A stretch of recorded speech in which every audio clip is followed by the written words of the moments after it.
Welcome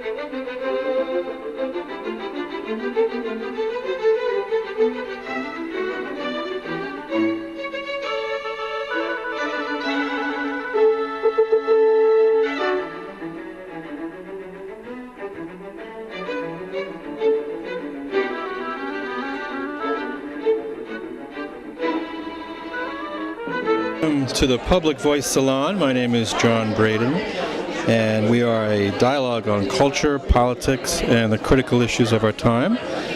Tonight we are broadcasting from the Murphy Center of Labor at CUNY, the City University of New York, where there was just a panel discussion on Wright Mills, who is one of the great public intellectuals in America, and who wrote books on labor, books on the power elite, books on the white-collar world.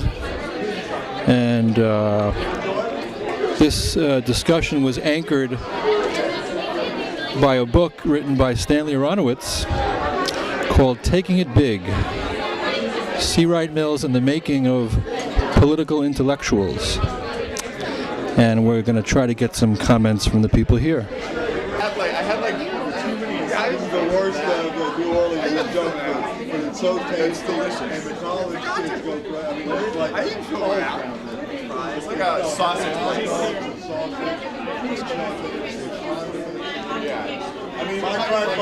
Daughter of Wright Mills, and she was part of this distinguished panel discussing Wright Mills, her dad. Tell us a little bit about your dad. Give the people out there who don't know, have any idea of who your father was. Let's see. Some people know him as a sociologist, but actually he was a social critic. He was much broader than just a sociologist, because he was very interdisciplinary. He was a political intellectual. He was someone who had very broad interests, and he was able to see through things and put his ideas into words in ways that touched people and affected them, and I think that's why his words have lived on, and people are still talking about them today, many years after he stopped writing and stopped living. How has your dad influenced your own work? He influenced my worldview, and my career is in book publishing. I love the written word. I'm sure I got that from him. So this evening has been a great event, and a lot of interest and great discussion, and it's fantastic. Thank you. Thank you for sharing some thoughts with us. Thank you. Thank you. Tell us, no swear words, okay. This is for family television, okay. Tell us a little who you are and what this night has been to you, what you learned tonight about Wright Mills. Hi, my name is Sam Connett. I'm a student here at the Murphy Institute in Labor Studies. So this event is meaningful for me because I've also been studying with Stanley Aronowitz for about the last year and a half. I first met him here at the Murphy Institute, where I took a course on work. It was really on labor, not just the labor movement, but the whole question of work in modern society. So very much the questions that Mills was dealing with, and it was apparent to me at the time even that Mills had a big influence on Stanley. It was my first introduction really to any of these, as you say, like taking it big, the big questions about labor in society. So this event is sort of a culmination of that process, that dialogue that for me began really less than 2 years ago, with sort of a critical inquiry into the role of work in society, and these questions about how do we incorporate philosophy and theory into questions that otherwise get taken to the sort of banal level. So, I found it really interesting. Thank you. And your wine glass is empty. Yeah, I'm going to refill it. Thank you. Thanks. Thank you very much. The man of the hour himself, Stanley Aronowitz, the author of Taking It Big. He's the reason why we're here tonight. Stanley, what did tonight mean to you? The symposium on Wright Mills was a very important thing to happen now. This was a full house of people who are students, who are teachers, who are union people, and I think what is significant is that they understood somewhere that we have to come back to Mills because he still had an agenda that we haven't fulfilled. We still don't have real discussion of our cultural life. We don't have real discussion of the power relationships that exist in our society. We are still in the thrall of the liberal, not the radical imagination. Thank you, Stanley. Thank you.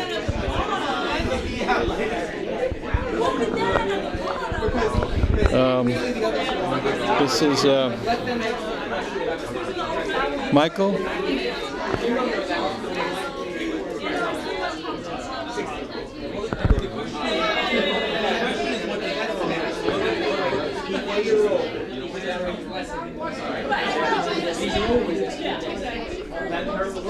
Michael, say a few words, Michael, about Stanley's last chapter is probably, for our purposes, the most important chapter of the book, in which he advocates for a program that Mills advocated for but was never realized, which was a mixture of understanding the cultural apparatus as well as power.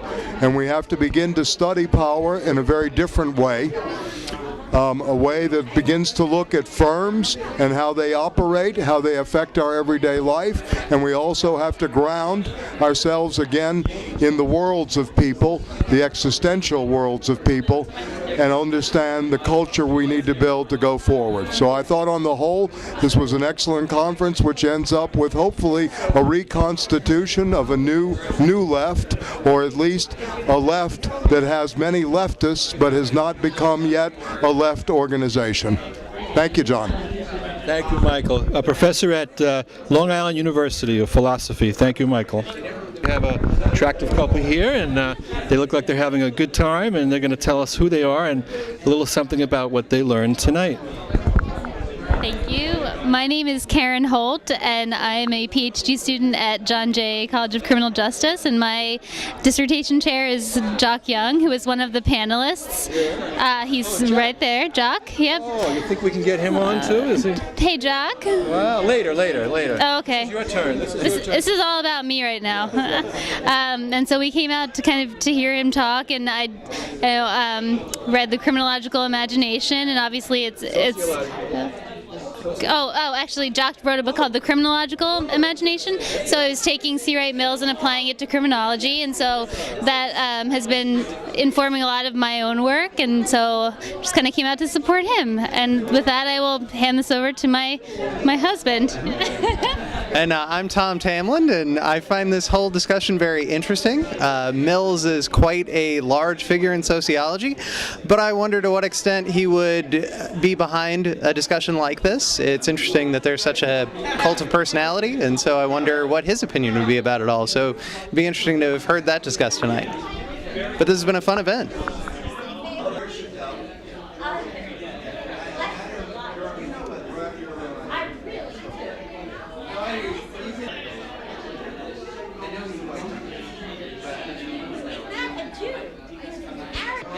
One of our panelists here, he was so articulate and so interesting on the panel about Mills, and he's going to say a few things to sum up his experience tonight at the CUNY Center for Labor, and take it away. Sorry, tell me that. Yes. Well, I didn't hear you. Oh, just tell us your thoughts and reflections on tonight and about Mills and what you learned. And yes. Well, it was a full house, a packed audience, tremendous interest, tremendous variety of opinion, very lively debate. I learnt a lot, and it was a good turnout, and very, very, very interesting. People from all sorts of different disciplines talking about Mills, which I think is very important. Historians, labour historians, a whole range of sociologists, etc. And it's very good to have that sort of range of opinion. Tell us who you are. My name's Jock Young. I'm Distinguished Professor of Criminal Justice at the Graduate Center, City University of New York. recap just briefly some of the points that you made tonight, sir? What was the thrust of your presentation? Basically, what was exceptional about Mills was that he decided to go on his own course and to pursue what was at the time within the United States a very unpopular political positions, whereas most of his colleagues moved to the right, he moved to the left, whereas most of his colleagues opposed Cuba, he supported Cuba, and that his personal trajectory was one of great courage and heroism. Thank you. Yes, it's elevation. Right. You said ended up playing. You just said. With all of its warts, still played an extraordinary. Left intellectuals.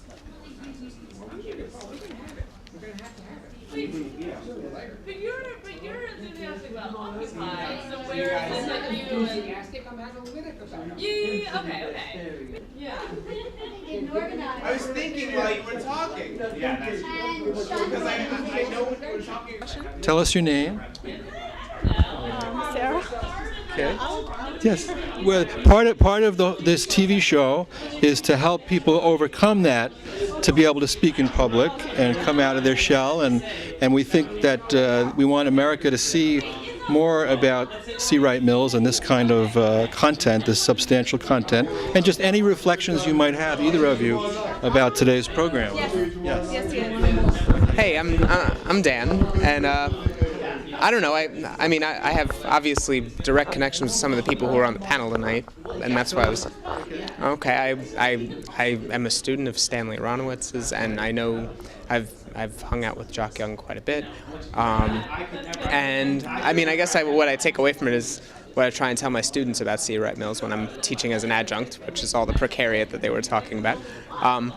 That Mills was trying to link biography and history, and I guess what's important about the work that was being discussed tonight was giving Mills what he would have wanted to give anybody else, was to put his biography in historical context, and I think that was what was a really interesting point about Stanley's book, and the panel did a little bit of a really great service to further illuminating what Stanley was trying to do in that book. So that's my reflection. And what is this idea about the sociological imagination, that in other words, personal troubles are also, there's a political causation to that? I think that's very provocative and very interesting. Like, a lot of people today are very depressed in a society where people are overworked and things like that, and they blame it on themselves, where Mills said no, that the structure of the society is also oppressive. Is that something?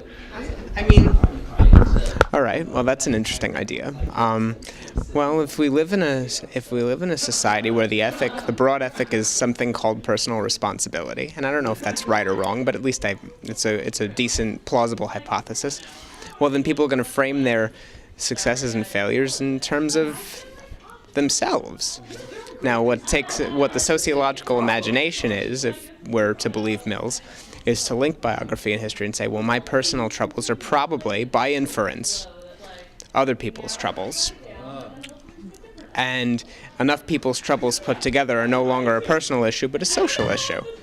So it's the power of inference, and it's and not uninformed inference. We're not talking about anecdote here. We're talking about, you can look around you and get a fairly decent pulse on you and your peers.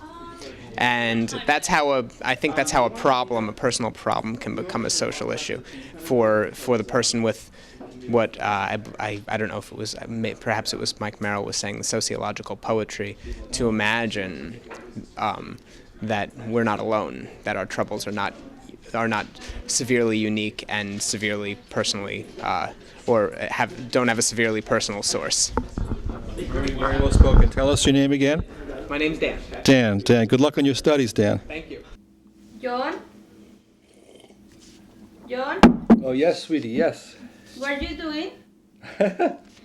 Oh, I'm reading my notes from the Mills lecture last night. This is fabulous, honey. You would have really enjoyed it. I thought it was so eye-opening, and this is funny. He said that Mills, right? He believed that people who are very powerful, he said, to rise up and become part of the power elite, you have to be pretty stupid, actually. Right? That's funny. He says that the people in the power elite are of mediocre intelligence because you can't be smart and rise that high. You know, Okay, let me have a seat because looks like it was very interesting seminar. it was fantastic. It really was amazing. He said that in order to rise up, you have to do as you're told, right? You just have to obey orders. So you can't be too smart. You can't be too creative. He talked about. He came up with a phrase called the cheerful robot. He said that, you know, people who are dehumanized from lack of education, lack of a humane education, you know, people who are just trained very narrowly, they become robots, and he called them cheerful robots. I think about the people today walking around with the iPods, you know, and people working on Wall Street and in finance, you know, the cheerful robot. Yeah. And he says here, the other thing, the concept that he came up with, that he invented, was of the sociological imagination. What does that mean? Basically, what it means is that, he said, well, I'll read my notes. It says, cheerful robots think they have troubles, but if you have sociological imagination or poetry, you see that these are issues that you can address with others. In other words, it's like people feel depressed in a society that's... is there enough light there, honey? You think there's enough light there? Yes. You sure? Okay, that's all right. Do you want to stop it? No, don't stop it. This is, you know, we're showing the people that, you know, we have a TV show, we're making a film here, basically, that is aesthetic and is very make it up as you go along, and we're not professionals. But tell me what that means that you were talking before. Yeah, in other words, this idea that a lot of people feel like their private troubles are their own, and they don't realize that it's connected to the larger society, you know, that the way the structure of the society is set up with the unfairness and the injustice, and a lot of people today are overworked, you know, if they do have jobs, and they don't feel as if they can connect with other people. They haven't been educated that way. They've been educated to be very competitive with each other, you know. I think this society is like very individualist. Hyper, like, yeah. I don't know right now in my country, but when I was growing up, was like more. Everybody was happy. Somebody was successful. Was good.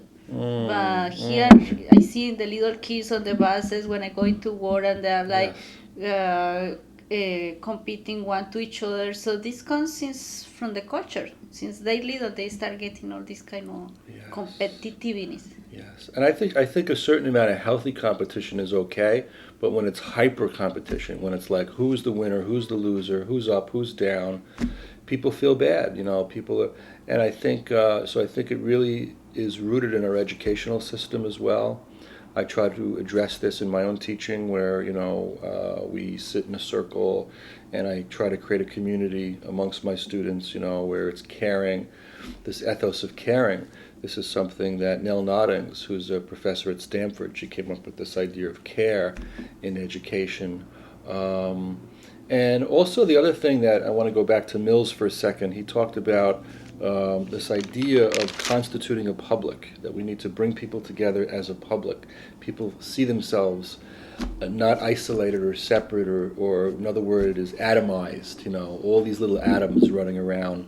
But, you know, if I have troubles, you have troubles, we can get together and talk about that, and talk about the real causation of that, and how we can have a different society, a better society that's more fair and just, where the wealth is not so unequal, you know, as it is now. We see the wealth is unbelievably mal-distributed, where the 1% over the past 30 years have accumulated vast amounts of wealth, and the rest of society is becoming more impoverished, you know.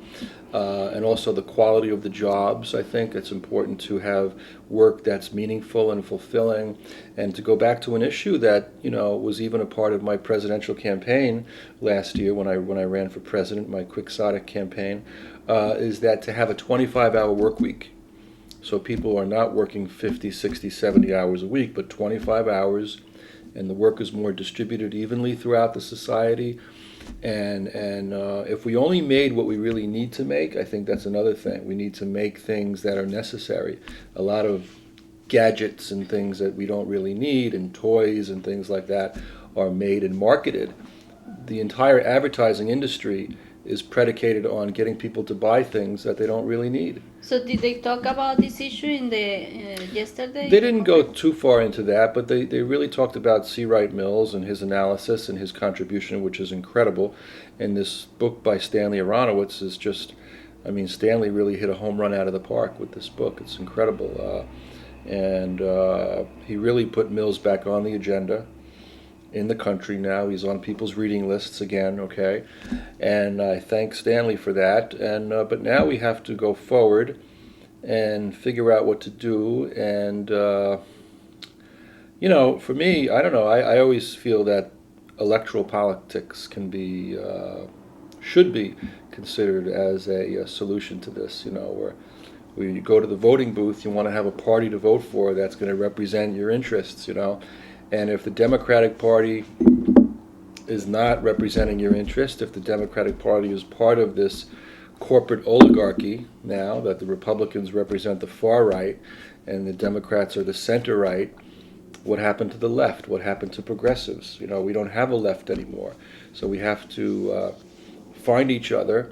There is a Green Party, you know, and there are other parties out there, or we could start another party, a third party, or build a coalition on the left. Who else was in the panel, John? Well, one of the people on the panel was his daughter, C. Wright Mills' daughter, Catherine Mills, yeah. And she has a bachelor's degree, I believe in sociology. And then she had gone to law school. She dropped out of law school and then she went into publishing. But she was very influenced by her dad. And so she now, you know, is going around the country and talking about her father, and I think that's a great thing. I think we need to have more public intellectuals in this country. As an educator, I try to teach my students and myself to not be afraid to express ourselves in writing, to encourage a reading habit. I discovered a book a couple of weeks ago at a bookstore in Newark that about Max Lerner, who was a great public intellectual, who wrote for the New York Post, who was the leading liberal columnist in America for 40 years. And so yesterday, here's a story.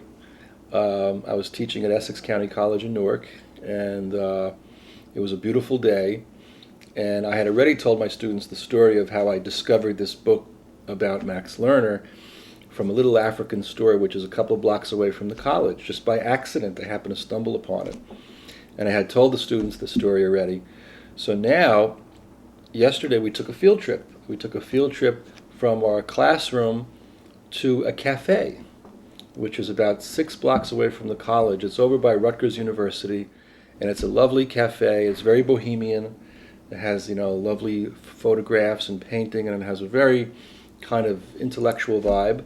And I try to, in my teaching, since I teach writing and want my students to become critical thinkers, teach them the importance of cafes and cafe culture, and that's where you go and you find other people who are learned and who are interested in studying and who are interested in reading, and you sometimes overhear conversations, you know, or you can meet people and just get caught up in that sort of intellectual space. And there's very few cafes like that left.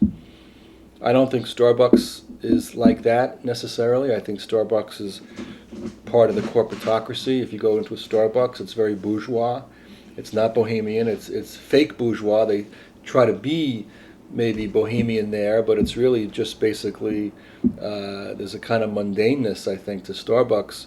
I think we need to get back to real intellectual spaces and cafes where you might encounter a writer or a professor or an artist. Where you have coteries, where you have people who meet up on a regular basis and have these discussions. And when I go to Starbucks, there's a kind of a dead feeling there, you know. So anyway, I want to go back and finish the story about discovering this book by Sanford Lakoff called A Pilgrim in the Promised Land. It was a biography of Max Lerner. And so anyway, we took this field trip with my students, and we were walking on Halsey Street in Newark, and we were passing by this store where I had discovered the book 2 weeks ago. And I said, oh, come on inside the store. I want to show you where I found this book about Max Lerner, you know.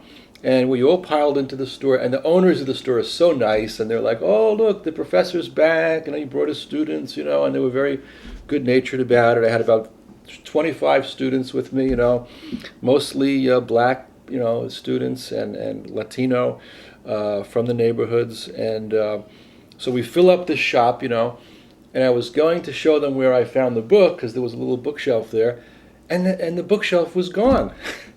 It was gone. And in its place, they had Valentine's Day cards. Oh. So anyway, that was kind of funny, because I told the story, and I said, what happened, you know, to the books? And again, it shows you consumerism and commercialism, how it pushes out the books, you know. But I wasn't too hard on the owners. I said, hey, you know, you guys, Valentine's Day has its place, but I know it would be nice if the books were there. And they said, oh, no, we're going to put the books back. We're going to put the books back. Oh, okay. And then we all clapped. Students and I all clapped. And then we continued on our walk, and we went to this cafe, and we just kind of went in there, and we filled up the place, and people like looking, oh, what's all these people coming in? And I just showed them around, and I showed them some of the photographs that were there, some wonderful photographs of Newark, of some of the old buildings that are still in Newark, like the old S. Klein building, which is like this gorgeous old relic of, you know, sort of an echo from Newark's past, you know, when it was an industrial giant, and when it was a middle-class enclave, and had a lot of Jewish people. Philip Roth, you know, writes about this in Portnoy's Complaint and in his other books. Philip Roth being he was a resident of Newark. He grew up in Newark, and he always mentions Newark in his writings. And my first,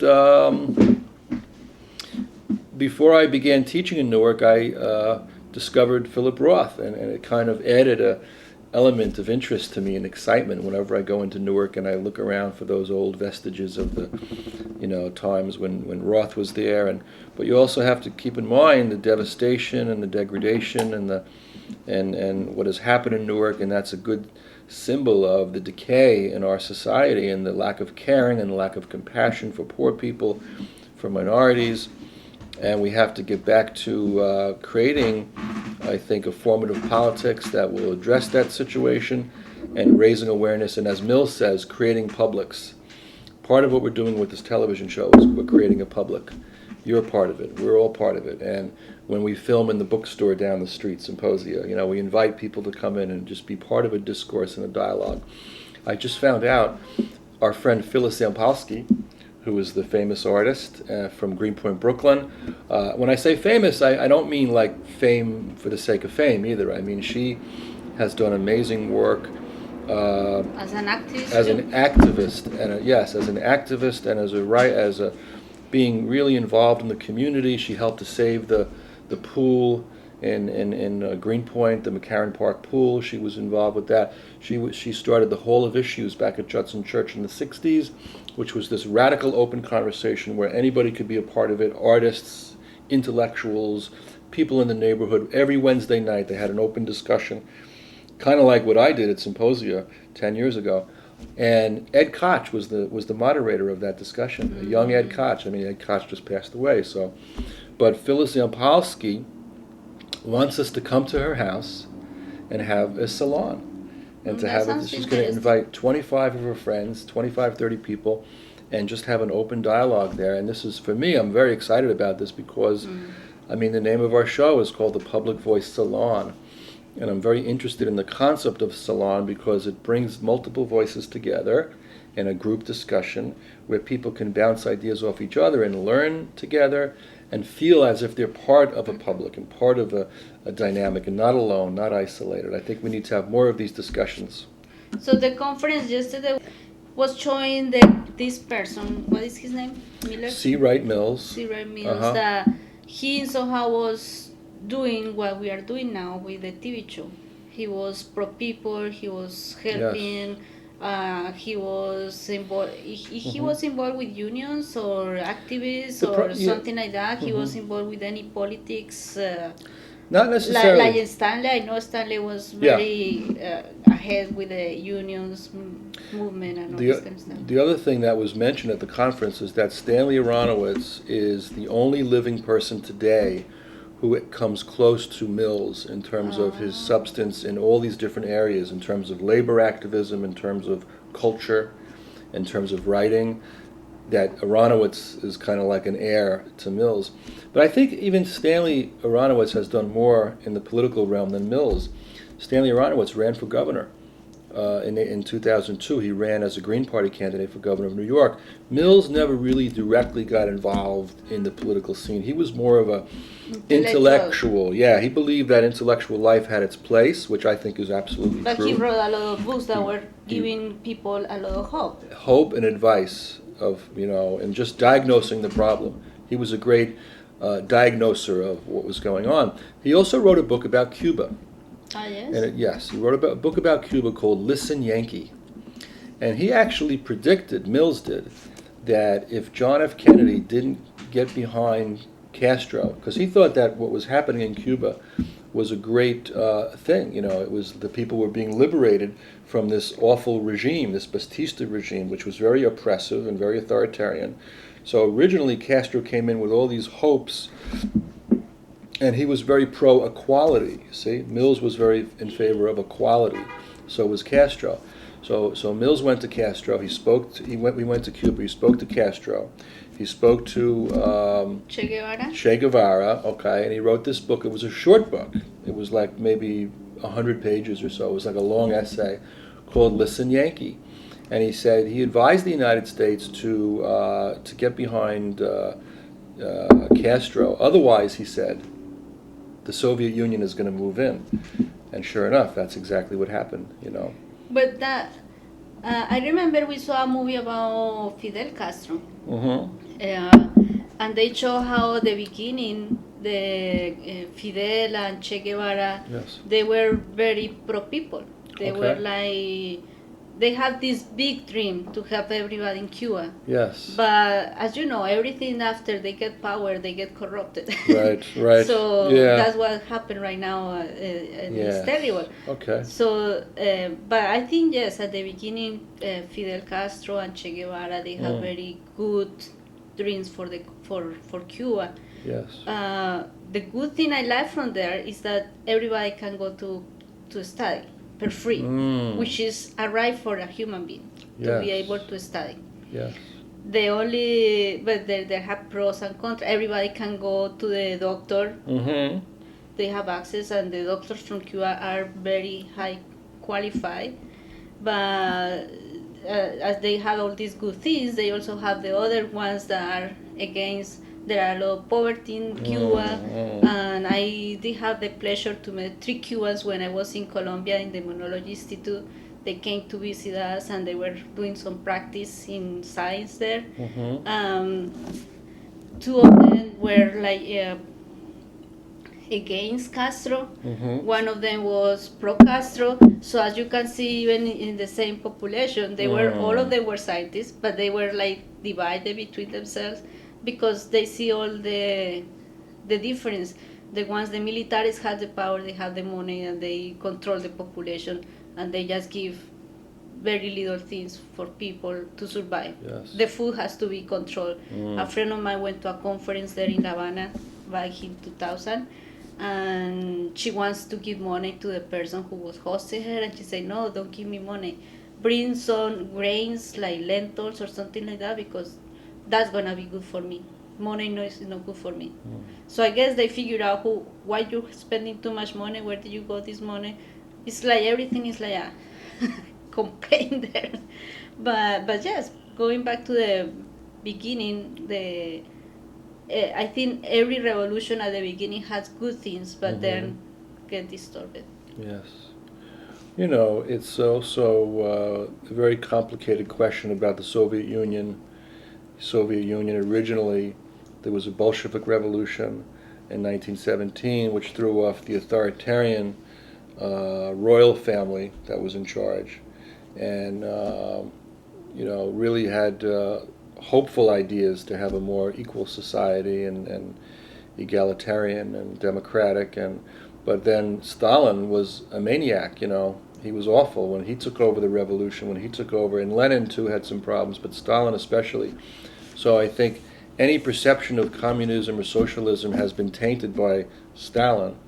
I think anybody now has to separate that if you want to talk about socialism and the possibility of socialism. I was saying the other day about, I was thinking about Warren Beatty made this movie Reds in 1981, which is an incredible film, which he actually got Paramount, which is right in the heart of American capitalism. Barry Diller, the head of Paramount, he got him to finance a movie about the Russian Revolution. It was a positive movie about it. Leave it to Warren Beatty. He was one of the great liberals, and I think it's worth thinking about that. Yes, you can have a revolution that's not autocratic and that's not violent, but that's peaceful. I guess it's more of an evolution. It's more of a transformation. And I think education plays a part in that. I think raising consciousness plays a part. I think media, what we're doing with this television show, and also, as Mills said, to constitute a public.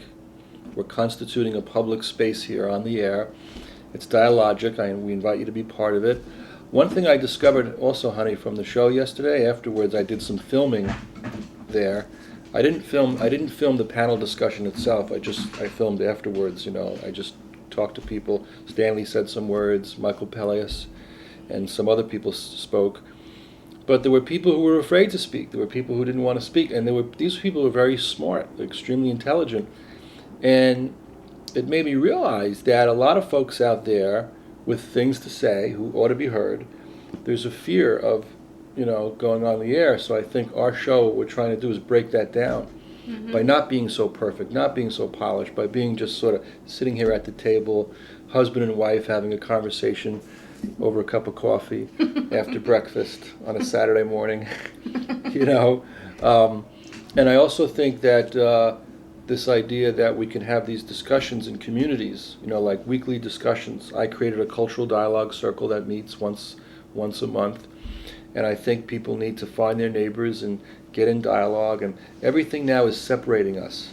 Even the technology, it can bring us together but could also separate us. John, they talk something about unions or not really? Yeah, they did. C. Wright Mills wrote a book called The New Men of Power, which was basically, he was criticizing the labor leadership and saying that they had sold out, that they had basically given up their responsibility to the workers, the rank and file, because once they become president of the union or head of the union, they want to feel like they're part of the elite, and they get wined and dined by the corporate masters, and they feel like they're part of this high class. That's a way that they destroy the unions, because once the leader is set down, let's say, exactly, they're not representing anymore the workers. Yes. One of my earliest memories as a child was my dad. I think the first time I actually became conscious of my dad as a political being, my dad was involved in his union. He was involved in the IATSE union, which was the union of international theater workers. Because my dad was a projectionist, he worked in movie theaters, and he also ran the follow spot at the Playhouse on the Mall, so he was active in theater. He also worked on The Belle of Amherst, which was a play about Emily Dickinson. At the Kennedy Arts Center, he was there, and Broadway. But my dad was the secretary of the union, and he was always battling with the leadership because they were corrupt. And I used to hear him yelling on the phone, and this is one of my earliest memories, And I really didn't make sense of that memory until I read about Mills.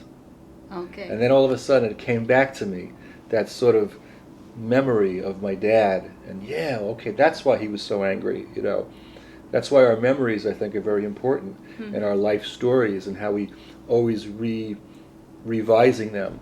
I've written about my life in books called My Life as a Novel, and also a book that's going to be coming out soon called Spy in the House of Capitalism, where I get into elements of my life story, because I think as a writer, as a teacher of writing, and I would urge my viewers also to think about writing about your life. You know, we all have interesting stories, or we could craft our That's memories. what you're doing with your students. I'm no? doing that You with my always- students. I'm encouraging them to open up. Yesterday I brought in an excerpt from Julia Cameron from a book called The Right to Write. Julia Cameron, she wrote The Artist's Way. She's a great teacher. She empowers people to not be afraid to express themselves artistically, or to sort of get in touch with that inner creative side. And then she wrote this wonderful book called The Right to Write, where and I use this in my teaching, little essays that are very, empowering. And one of the things that she says is it's important to write morning pages. When you get up in the morning, you write just anything off the top of your head. As you see in my journal, I've been sticking pretty much to this. Well, if you put it in the right way, maybe that would be. Yeah, okay, there you go. This is my journal, and I write just about every day. I write in cafes, I write sometimes when I'm on the bus and I get an idea, I'll sit and write, or even if I don't have an idea, I'll sit and write, and then maybe an idea will actually come up, because writing is a powerful tool for thinking and for discovering and exploring and wondering, So, I actually can't talk too much now, honey. I got to go teach. I'm teaching a class, Okay. and it's called Modern Literary Masterpieces. And I'm heading out to Essex County College now, and I'm going to teach an essay that was written by Jonathan Lethem. And it was all about his encounter with the movie Star Wars in 1977. When he was 13 years old, he has these memories of the movie Star Wars, and he crafted a beautiful essay about that, and I've been using that in my teaching. Maybe you can talk about after your class, how was the response of your students to the essay, and that would be Sure. nice. Well, okay, thank you. But thank you, John, for updating me with the conference yesterday. I think this was a great format. I like this. It feels good. How does it feel to you, honey? I feel good. Isn't it nice? I like this idea, I'm this learning concept. things. Sometimes I cannot Uh-huh. go to all the events that you go. Yes. But for me, it's important to learn. This is American history, so I don't know much about Yes. American history, but I'm learning. And we have to value history from other places too. We have to value the history of Latin America and other cultures and African history and all that stuff. We can't just be too narrowly focused on the West, They said, Gandhi, when they asked him, what do you think about Western civilization? He said, I think it would be a good idea. In other words, get civilized, stop the wars, stop the fighting, stop the polluting and all that. And that's a big project that we're all working on here at the Public Voice Salon. We'd like your input on this, and we always welcome our guests to come on the show or send us an email, tell us what you think of what we're doing. And we hope that this brings some hope to you and some life to you and some opening up a space in a society that's becoming very constricted, where people feel submerged kind of, in the everyday routine. And so we like to open up spaces, almost magical spaces, that Right. people can feel different and become. Because I'm always becoming myself. Okay, John. Okay. So I think we reconnect later. Yeah, sure. Okay, we're continuing our unorthodox explication of this new book by Stanley Aronowitz called Taking It Big, See Wright Mills and the Making of Political Intellectuals. And I say unorthodox because we started out in the aftermath of a panel discussion at the Murphy Center for Labor Studies at CUNY, just getting random reactions from people, including the author, Stanley Aronowitz. Then our next phase was we had a unscripted conversation between me and my wife, who was not at the event and who was curious about it. And we had just had breakfast, and afterwards we just had a spontaneous conversation about the book, about the event, and now we've switched venues to the couch.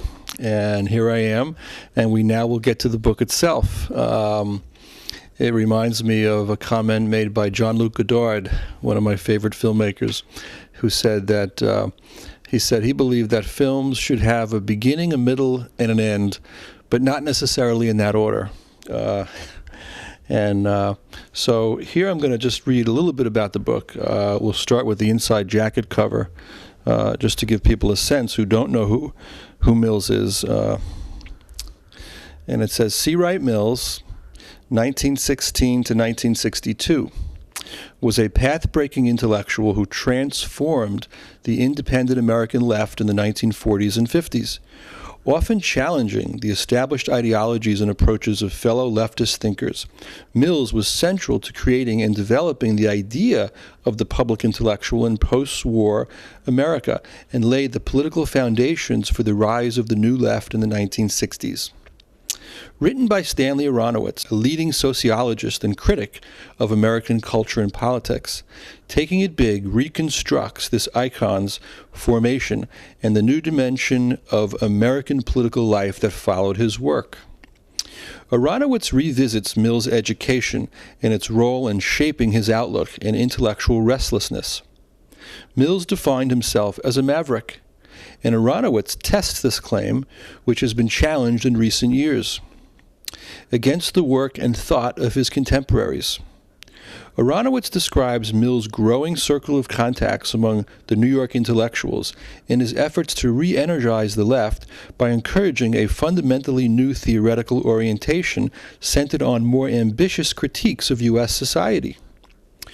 Blurring the rigid boundaries among philosophy, history, and social theory, and between traditional orthodoxies and the radical imagination, Mills became one of the most admired and controversial thinkers of his time, and was instrumental in inspiring the student and anti-war movements of the 1960s. In this book, Aronowitz not only reclaims this critical thinker's reputation, but also emphasizes his ongoing significance to debates on power in American democracy.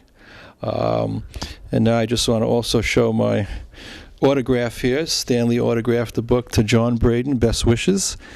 We can get a close-up of that.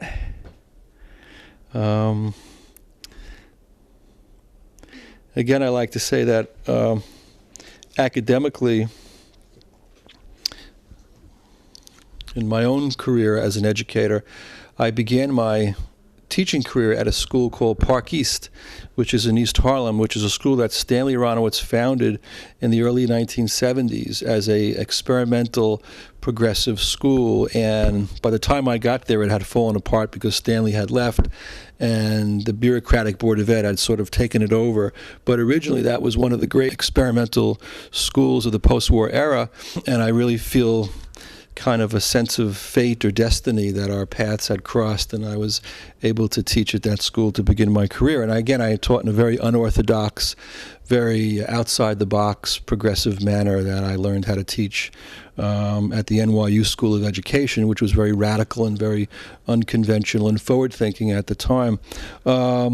Just to read the back of the book here, it says briefly, Cornel West, said that Stanley Aronowitz, himself a towering public intellectual, has written the definitive book on one of the towering public intellectuals of the 20th century.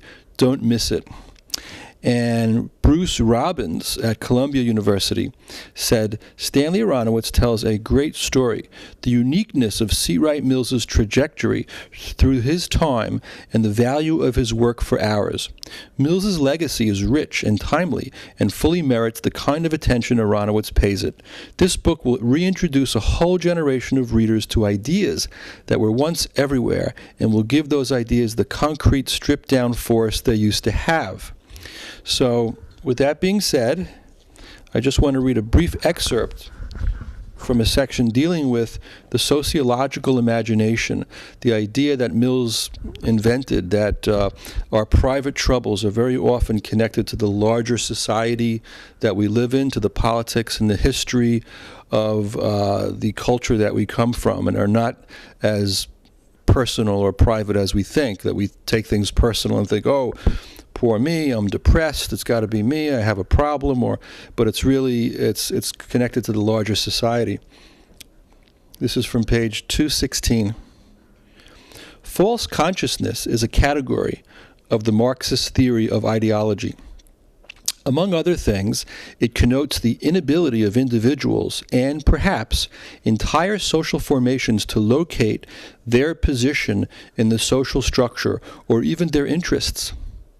It may mean, for example, that the poor identify with the rich rather than with their own class, or that ordinary people patriotically follow their rulers in conducting brutal wars and genocidal annihilations against whole populations, or, as Mills was wont to reiterate, the experience that their public problems, to experience their public problems as private troubles.